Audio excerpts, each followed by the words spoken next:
하나님의 말씀은 사무엘하 9장 1절부터 8절 말씀을 보겠습니다. 사무엘하 9장 1절부터 8절입니다.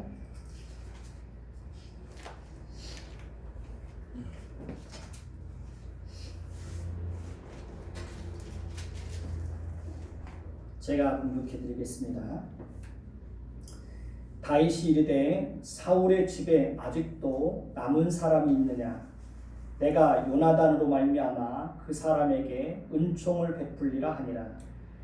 사울의 집에는 종 한 사람이 있으니 그의 이름은 시바라.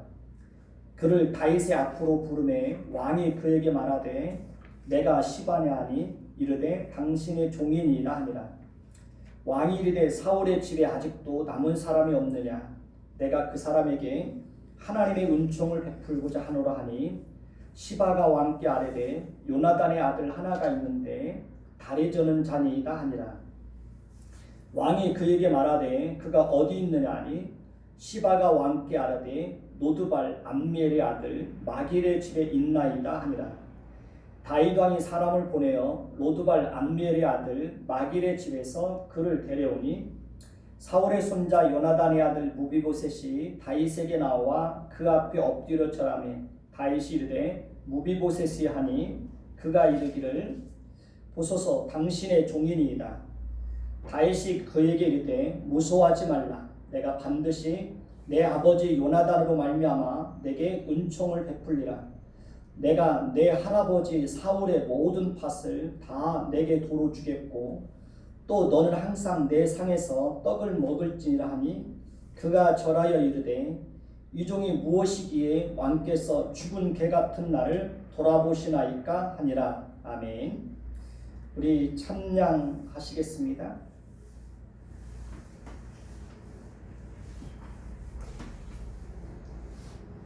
찬미예수 357장 찬양하시겠습니다.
고쳐주소서.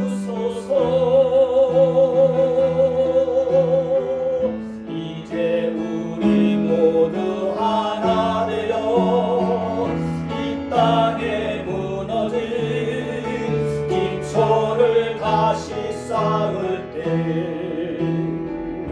우리의 우상들을 태우신 성령의 불을 임하소서. 풍의 물길 타오르게 하소서. 진리의 말씀 이 땅 새롭게 하소서. 은혜의 강물 흐르게 하소서. 성령의 바람 이제 불어와. 오 주의 영광 가득한 새날 주소서. 오 주님 나라 이 땅에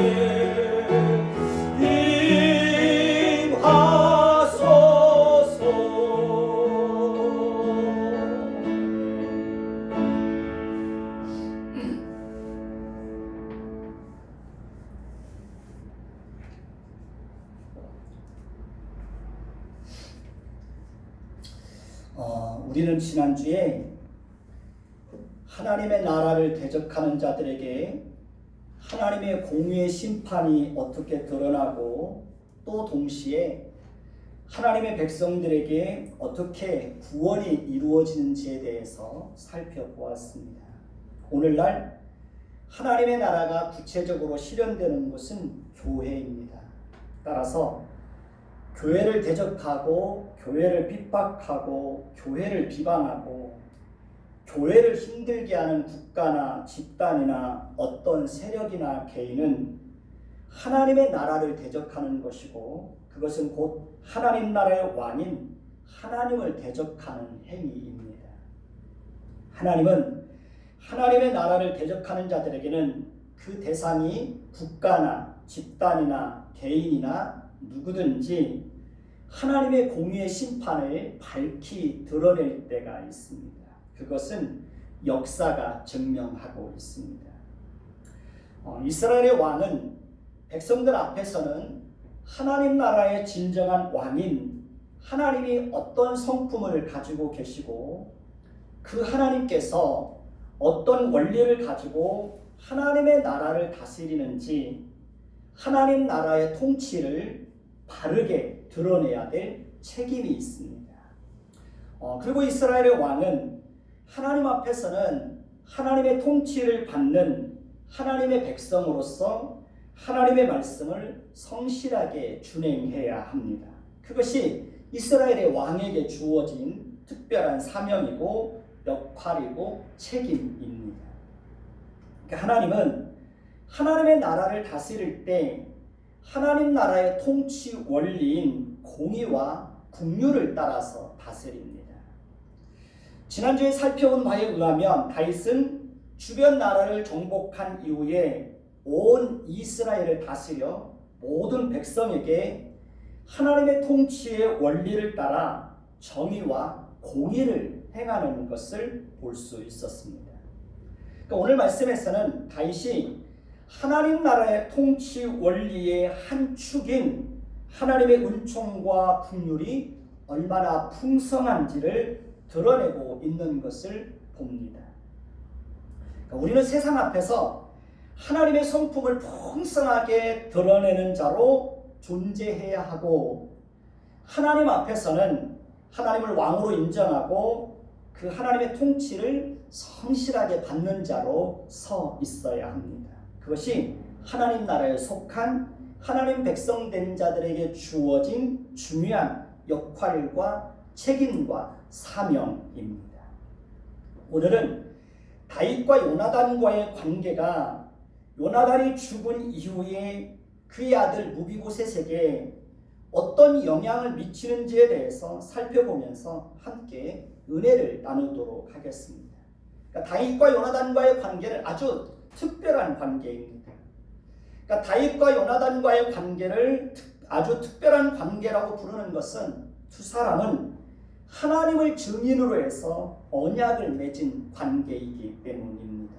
그들은 서로에게 여호와의 인자하심을 베풀어 주기로 언약을 맺었습니다. 그 언약 관계 속에서 요나단은 다윗이 자신의 아버지 사울에 의해서 계속해서 쫓겨다닐 때에도 언제나 변함없이 다윗의 편이 되어서 다윗을 사랑하고 다윗을 돕고 다윗을 위로하고 격려하고 보호해 주는 것을 봅니다. 사울에 의해서 쫓겨다닐 때 요나단의 도움이 없었다면 다윗은 정말 견디기 힘들었을 것입니다. 다윗과 요나단과의 관계를 살필 때 특별히 우리가 경계해야 할 것이 있습니다. 성경은 요나단이 인격적으로 얼마나 훌륭하고 뛰어나고 넉넉한 마음을 가지고 있는지를 드러내는 데에 초점이 있지 않다는 사실입니다. 성경은 오히려 요나단을 통해서 다윗이 고통과 고난 가운데 있을 때 하나님께서 다윗에게 베푸시는 그 여호와의 인자하심과 하나님의 긍휼과 자비와 위로가 얼마나 풍성한지를 보여주고 있습니다. 우리가 성경을 바라볼 때에도 항상 그러한 관점을 가지고 보아야 합니다. 우리가 성경의 인물들을 살필 때에도 그 사람이 얼마나 믿음이 훌륭하고 뛰어나고 남다른 열정을 가지고 하나님을 위해서 무슨 큰 일을 했는지 거기에 초점을 맞추어서 보면 안 됩니다. 성경의 기록 목적은 하나님께서 그들의 생애를 통해서 하나님 자신이 어떤 성품을 가지고 계시고 하나님께서 어떻게 일하시는지를 보여주는 데에 초점이 있다는 사실을 반드시 잊으면 안 됩니다. 그래야 성경을 바르게 보고 하나님을 바르게 알 수 있습니다. 하나님을 바르게 알아야 하나님을 바르게 섬길 수가 있습니다. 하나님의 성품을 바르게 알아야 하나님의 성품을 바르게 닮아갈 수 있고 하나님의 성품을 아는 것만큼 우리의 인격도 변하고 깊어지고 성숙해질 수 있습니다. 하나님의 성품을 풍성하게 알면 우리의 인격도 그만큼 풍성해지게 되어 있습니다. 문제는 성도들이 하나님의 성품에 대해서 너무 모른다는 것입니다. 우리는 사람을 드러내고 사람을 자랑하는 것이 아니라 그 사람을 통해서 역사하시는 하나님이 어떤 성품을 가지고 계시는지를 잘 보아야 합니다. 그렇지 않으면 우리는 항상 사람을 자랑하고 사람을 높이게 됩니다. 요나단과 다윗과의 관계도 단지 두 사람이 얼마나 좋은 친구이고 우정이 돈독한지의 관점에서만 보는 것이 아니라 그들의 생애를 통해서 역사하시는 하나님이 어떤 성품을 가지고 계신 분인지를 보아야 합니다. 사무엘상 20장 14절에서 15절을 보면 요나단과 다윗이 서로 언약을 맺는 것을 봅니다. 요나단은 다윗에게 너는 내가 사는 날 동안에 여호와의 인자하심을 내게 베풀어서 나를 죽지 않게 할 뿐만 아니라 여호와께서 너 다윗의 대적들을 지면에서 다 끊어버리실 때에도 너는 내 인자함을 내 집에서 영원히 끊어버리지 말라고 요청하는 것을 봅니다. 요나단이 다윗에게 요청했던 것은 단순히 친구 간에 베풀어 줄 수 있는 친절이나 사랑이나 도움이 아니었습니다. 요나단은 다윗에게 여호와의 인자하심을 자신의 집에 영원히 베풀어 달라고 요청했습니다. 인자하심이란 언약 관계 속에서 베풀어 주는 변함없고 한결같은 사랑을 말합니다. 사무엘상 20장 23절을 보시면 너와 내가 말한 일에 대하여는 여호와께서 너와 나 사이에 영원토록 계시느니라고 말하는 것을 봅니다. 다윗과 요나단은 하나님을 증인으로 세우고 서로에게 여호와의 인자함을 베풀기로 언약을 맺었던 것입니다. 그렇기 때문에 다윗과 요나단이 맺은 언약은 깨질 수 있을까요? 없을까요? 깨질 수가 없습니다. 다윗과 요나단의 이런 특별한 관계 때문에 다윗은 요나단이 블레셋과의 전쟁에서 전사했을 때에도 요나단의 죽음을 그렇게 슬퍼하고 안타깝게 생각했던 것입니다. 그러니까 다윗이 사울의 집에 여호와의 인자하심을 베풀고자 하는 것도 다윗과 요나단이 맺은 언약 때문입니다. 그러니까 다윗은 사울의 집에 남아있는 시바라는 종을 통해서 요나단의 아들이 살아있다는 정보를 듣고 그에게 하나님의 은총을 베풀고자 한다는 말을 전했습니다. 그러니까 오늘 말씀 9장 1절을 보면 다윗이 이르되 사울의 집에 아직도 남은 사람이 있느냐? 내가 요나단으로 말미암아 그 사람에게 뭘 베풀리라고요? 은총을 베풀리라고 말하는 것을 봅니다. 오늘 말씀 9장 3절을 보면 다윗이 사울의 집에 남아있는 자에게 내가 그 사람에게 누구의 은총을? 하나님의 은총을 베풀고자 하느라고 말하는 것을 봅니다. 그러니까 다윗이 요나단으로 인하여 사울의 집에 남은 자에게 은총을 베풀고자 하는 것은 그러니까 자신의 의를 드러내기 위함이 아니었습니다. 그러니까 자신을 선한 사람으로 보이기 위한 것도 아니었습니다. 그러니까 자신이 얼마나 훌륭한 인격을 가진 사람이라는 것을 드러내기 위한 것도 아니었습니다. 그러니까 대부분의 사람들은 자신의 의와 자신의 이름과 자신의 인격의 훌륭함을 드러내고 자랑하기 위해서 선을 행하고 구제하고 친절을 베풀기도 합니다. 그러나 다윗은 전혀 그런 의사가 없습니다. 그러니까 다윗도 분명하게 말했듯이 다윗이 요나단으로 인하여 사울의 집에 남은 자에게 은총을 베풀고자 했던 것은 그러니까 하나님의 은총이지 자신의 성품을 드러내고자 했던 것이 아닙니다. 그러니까 다윗은 자신을 죽이려고 했던 사울의 집에 남은 자에게 그러니까 하나님의 은총을 베푸는 일을 통해서 이스라엘의 진정한 왕이 되시는 여호와의 인자하심과 긍휼과 사랑과 위로가 얼마나 크고 깊고 변함없고 지속적이고 따뜻하고 풍성한지를 드러내고자 했던 것입니다. 다윗은 사울의 집에 보복하지 않았습니다. 왜냐하면 하나님의 나라는 사적인 감정을 가지고 보복하는 나라가 아니라는 것을 다윗은 잘 알고 있었기 때문에 그렇습니다. 우리도 물리적인 것뿐만 아니라 마음으로 보복하는 것도 금해야 합니다. 마음으로 보복하는 것은 나를 힘들게 하고 고통스럽게 했던 사람에게 어떤 불행이 닥치거나 어떤 어려운 일들로 인해서 그 사람이 잘못되기를 바라는 겁니다. 그것이 마음으로 보복하는 겁니다. 그러니까 우리는 누구라도 충분히 그런 마음을 가질 수가 있을까요? 없을까요? 충분히 그럴 수 있습니다. 그러나 우리는 그런 마음을 품으면 안 됩니다. 그러니까 마음으로 보복하는 것도 보복하는 겁니다.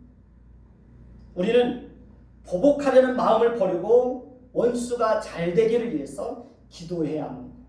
우리는 원수가 굶주릴 때 먹을 것을 주고 목마를 때 마실 것을 주고 원수가 헐벗었을 때 입을 것을 줄 수 있어야 합니다. 우리는 원수가 잘못되기를 기도하면 될까요? 안 될까요? 그러면 안 됩니다. 하나님은 그런 기도를 기뻐하지 않습니다. 만약에 그러니까 우리를 힘들게 한 사람이 하나님의 진노를 받아서 마땅한 자라면 우리가 원수를 갚지 않아도 누가 대신 갚을까요? 하나님이 대신 갚아주십니다. 그러니까 원수를 갚는 영역은 우리의 영역이 아니라 누구의 영역입니까? 하나님의 영역입니다. 그러니까 우리는 그 영역을 넘어가서 내가 보복하려고 하면 안 되는 것입니다.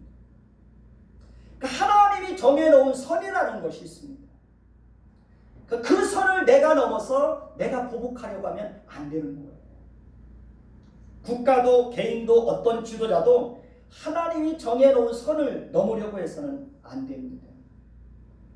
우리는 하나님의 성품을 따라 살아갈 것인지 아니면 제약된 성품을 드러내면서 살 것인지 매일 싸워야 합니다.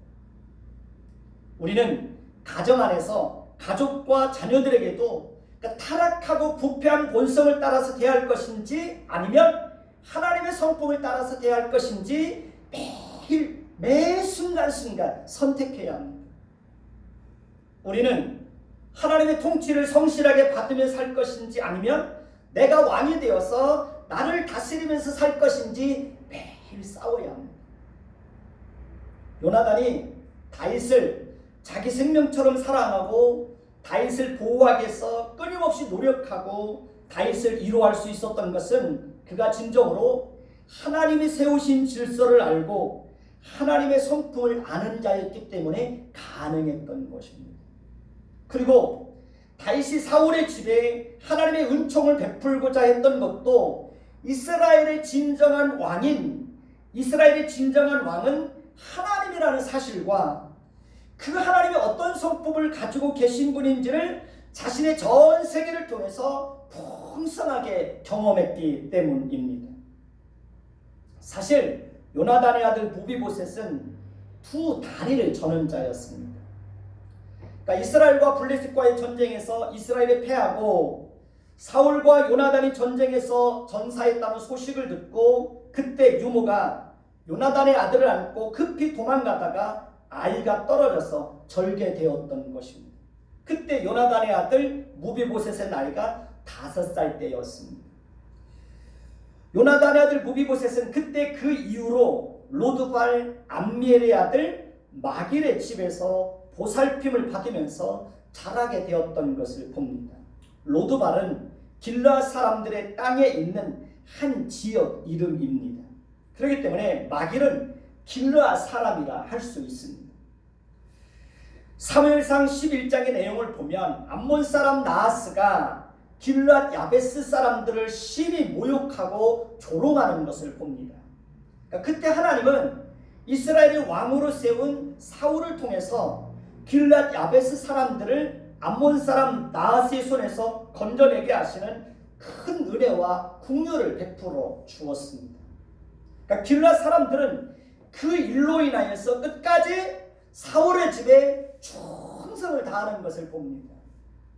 그러니까 길르앗 땅에 거주하던 마길이 요나단의 아들 무비보셋의 보호자가 되었던 것도 하나님께서 사울을 통해서 그들에게 하나님의 긍휼과 자비를 풍성하게 베풀어서 대적의 손에서 건져주셨기 때문에 그렇습니다. 그러니까 사울은 이미 죽었지만 하나님께서 사울을 통해서 길르앗 사람들에게 베풀어 주신 그 은혜와 긍휼은 언제나 유효한 것입니다. 하나님은 길르앗 사람 암미엘의 아들 마길을 통해서 요나단의 아들 무비보셋에게 하나님의 긍휼과 자비를 풍성하게 베풀어 주신 것입니다. 그러니까 암미엘의 아들 마길은 다윗이 압살롬의 반란으로 인하여 광야로 도망쳤을 때에도 다윗에게 놀라운 위로와 하나님의 긍휼과 자비와 친절을 풍성하게 베풀어 주는 것을 봅니다. 그러니까 암미엘의 아들 마길이 다윗이 압살롬의 반란으로 인하여 광야로 도망쳤을 때 다윗에게 놀라운 친절을 베풀었던 것은 다윗이 요나단의 아들 무비보셋에게 베푼 하나님의 은총이 얼마나 풍성한지를 이미 잘 알고 있었기 때문에 그렇습니다. 마태복음 5장 7절을 보면 긍휼히 여기는 자가 복이 있나니 긍휼히 여김을 받을 것이니요 라고 말씀하고 있습니다. 긍휼은 하나님 나라의 성품입니다. 긍휼은 하나님 나라의 통치 원리인 공의와 함께 한 축을 이루는 것입니다. 하나님 나라의 성품인 긍휼은 단순히 동정심만을 갖는 것을 의미하는 것이 아닙니다. 하나님 나라의 성품인 긍휼의 본질은 긍휼히 여기는 마음과 함께 행동이 함께 가는 겁니다. 그러니까 구체적인 행동이 없으면 그것은 긍휼히 여기는 것이 아닙니다. 그러니까 목마른 자에게 물 한 모금이라도 주는 것이 긍휼입니다. 헐벗은 자에게 입을 옷을 주는 것이 긍휼입니다. 가난한 자에게 작은 것이라도 나누어 주는 것이 그것이 바로 긍휼입니다. 우리는 이미 하나님으로부터 놀라운 긍휼을 받은 자들입니다. 따라서 우리도 이 땅에서 살아가는 동안 하나님의 긍휼의 성품을 풍성하게 드러내면서 살아야 합니다. 우리가 하나님의 긍휼의 성품을 풍성하게 드러내면서 살면 하나님은 우리가 하나님의 긍휼하심을 바라고 간구할 때 우리에게 하나님의 긍휼하심을 풍성하게 드러내 주십니다. 무비보셋은 마길의 집에서 자라고 그 집에서 장가들고 아이까지 낳았습니다. 그러고 보면 무비보셋은 마길의 집에서 최소한 15년 이상은 보살핌을 받으면서 지냈을 것으로 보여집니다. 그러니까 지금은 그래도 장애인에 대한 인식이 많이 바뀌었지만 예전에는 장애인들은 어느 사회에서든지 인간적인 대접을 제대로 받지 못했던 것이 사실입니다. 그러니까 심지어 가정에서조차도 장애인 자녀가 있다면 그 자녀를 세상 밖으로 드러내는 것을 굉장히 꺼려했던 것을 우리는 잘 알고 있습니다. 그러니까 이스라엘 사회에서도 장애인들은 개처럼 취급받던 그런 시대였습니다. 그러니까 그만큼 가치 없고 하찮고 부끄러운 존재로 여겨졌던 그런 시대입니다. 그러니까 그런데도 불구하고 이 마길이라는 사람은 패망한 사울의 집에 혼자 남겨진 절름발이 무비보셋을 잘 보살펴서 그러니까 결혼까지 하게 하고 자녀까지 낳도록 보살펴 주었던 것입니다. 하나님께서 마길을 통해서 요나단의 아들 무비보셋에게 하나님의 긍휼과 자비를 풍성하게 베풀어 주신 것입니다. 우리도 그렇게 하나님의 성품을 풍성하게 드러내면서 사는 자들이 되어야 합니다. 하나님의 성품은 오직 하나님의 성품을 아는 자들만이 드러낼 수 있는 것입니다. 다윗은 마길의 집에서 보살핌을 받고 있던 무비보셋을 데려다가 하나님의 은총을 풍성하게 베풀어 줍니다. 다윗은 사울의 전 재산을 모두 누구에게 돌려줍니까? 무비보셋에게 돌려줍니다. 그리고 무비보셋은 항상 다윗의 상에서 음식을 함께 먹도록 했습니다. 다윗은 무비보셋을 왕자들 중에 하나처럼 그렇게 여겼던 것입니다. 다윗은 사울의 종 시바에게는 무비보셋에게 넘겨준 사울의 전 재산을 관리하도록 하였습니다. 그러니까 무비보셋은 다윗이 자신에게 하나님의 은총을 풍성하게 베풀어 주는 것을 보면서 다윗에게 절을 하면서 이렇게 말합니다. 이 종이 무엇이기에 왕께서는 죽은 개 같은 나를 돌보시라이까. 무비보셋은 자신처럼 가치없고 하찮은 존재에게 다윗이 하나님의 은총을 넘치도록 베푸는 주는 것을 보면서 크게 감격스러워하는 겁니다. 우리는 어떤 자들이었습니까? 우리도 무비보셋처럼 가치없고 하찮은 존재로 살 수밖에 없는 그런 자들이었습니다. 우리는 하나님에 대해서 알 수도 없었고 우리의 의지를 동원해서 하나님의 말씀에 순종할 수도 없었고 또 우리 자신을 구별해서 하나님께 드릴 수도 없는 그런 존재였습니다. 우리는 허물과 죄로 죽었던 자들입니다. 우리는 죄의 노예와 세상을 지배하는 정신과 쾌락의 노예와 물질 만능주의에 사로잡혀서 돈을 신처럼 여기고 돈이 전부인 줄 알고 돈을 쫓아서 살아갈 수밖에 없는 그런 자들이었습니다. 우리는 마음과 육체가 원하는 바를 따라 철저하게 본능에 충실해서 살아갈 수밖에 없는 그런 자들이었습니다. 세상 사람들은 이 땅에서의 삶이 전부인 줄 알고 죽으면 모든 것이 끝이니까 먹고 마시고 즐기면서 살자라는 정신을 가지고 그렇게 살아가고 있습니다. 우리도 마찬가지입니다. 우리도 하나님을 몰랐다면 그렇게 살아갈 수밖에 없었습니다. 우리는 사단의 노예가 되어서 사단의 종노릇하며 불신앙 속에서 살다가 결국에는 하나님의 저주와 진노의 심판을 받고 영원한 멸망에 떨어질 수밖에 없는 그런 자들이었습니다. 그런데 긍휼에 풍성하신 하나님께서 우리에게 놀라운 사랑과 은혜를 베풀어 주셔서 우리를 죄와 비참함 속에서 건져주시고 우리의 모든 죄를 다 용서해 주시고 하나님의 자녀 삼아 주시고 천국 백성이 되게 하셨습니다.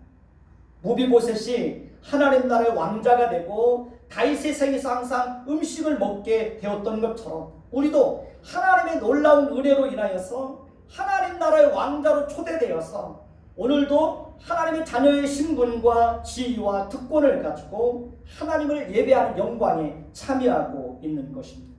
하나님께서 그렇게 하신 궁극적인 목적은 우리로 하여금 이 땅에서 잘 먹고 잘 살게 하기 위해서가 아닙니다. 하나님께서 우리로 하여금 하나님의 자녀로 삼아주신 것은 하나님의 자녀답게 하나님의 성품을 풍성하게 드러내면서 살게 하시기 위해서입니다.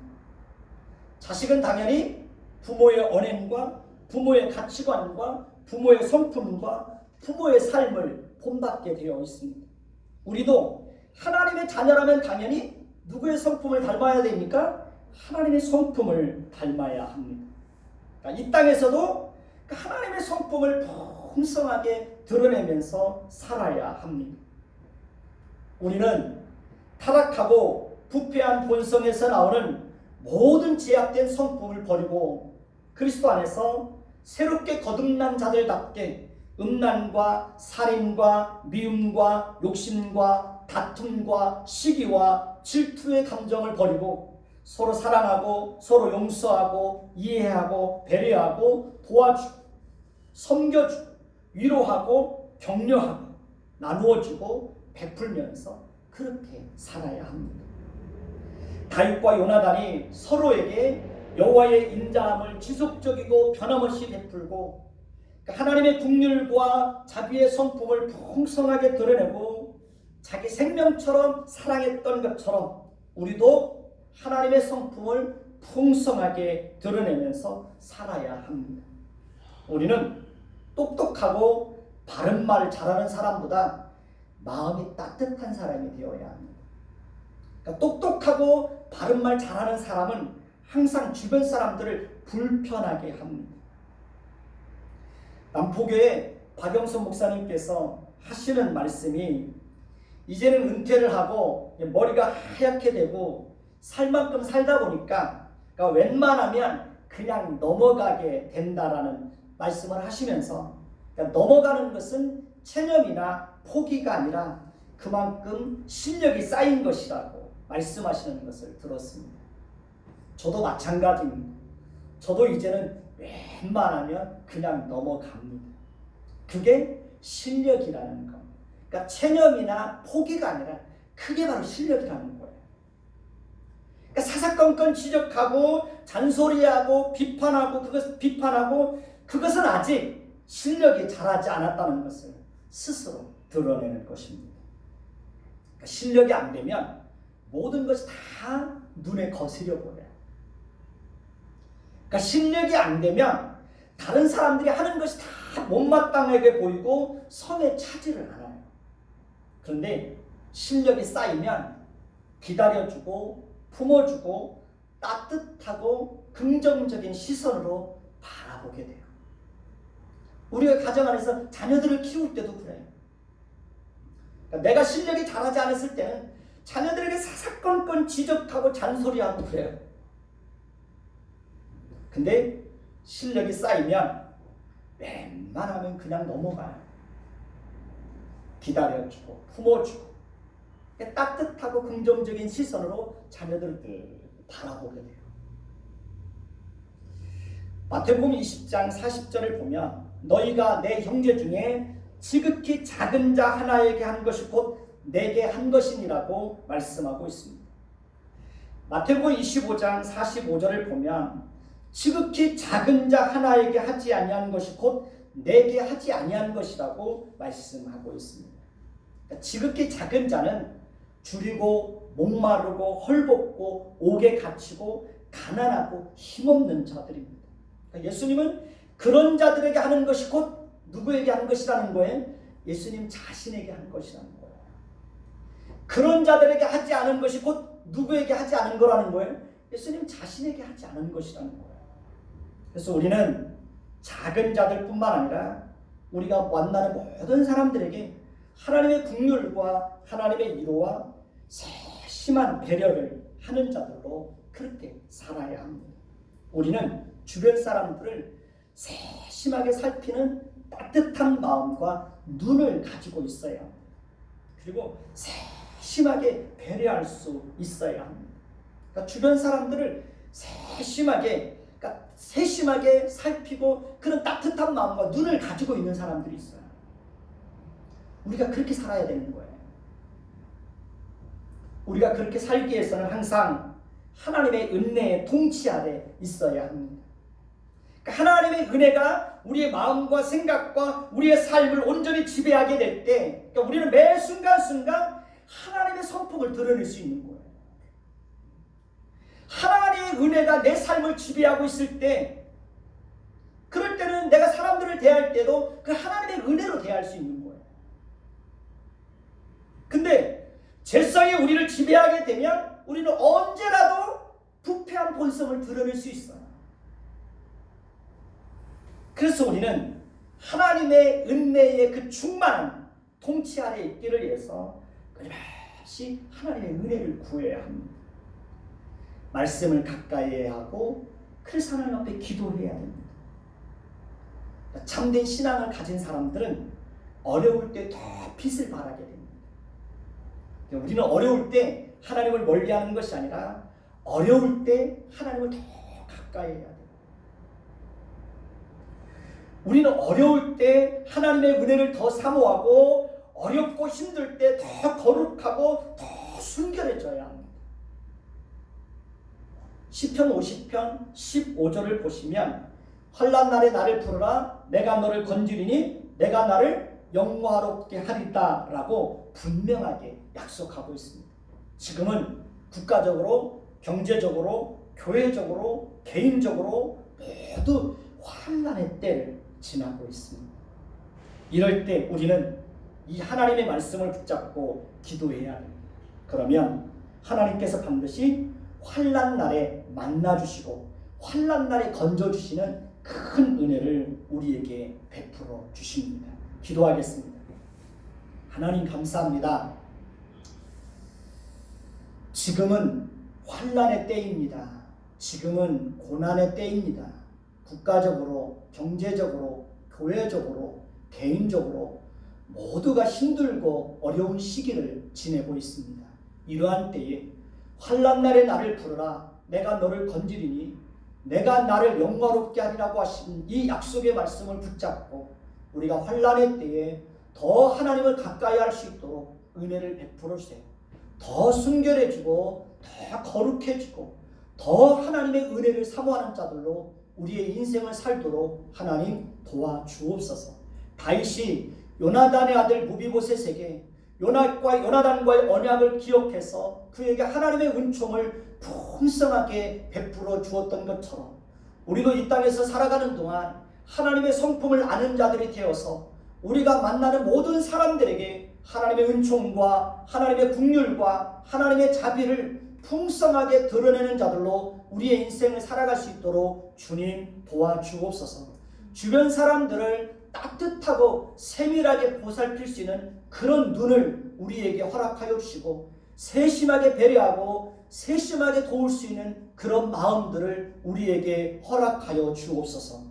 환난의 때에 더 나누고 더 베풀 수 있는 그런 넉넉한 마음들을 우리에게 허락하여 주옵소서. 예수 그리스도의 이름으로 감사하며 기도드립니다. 아멘.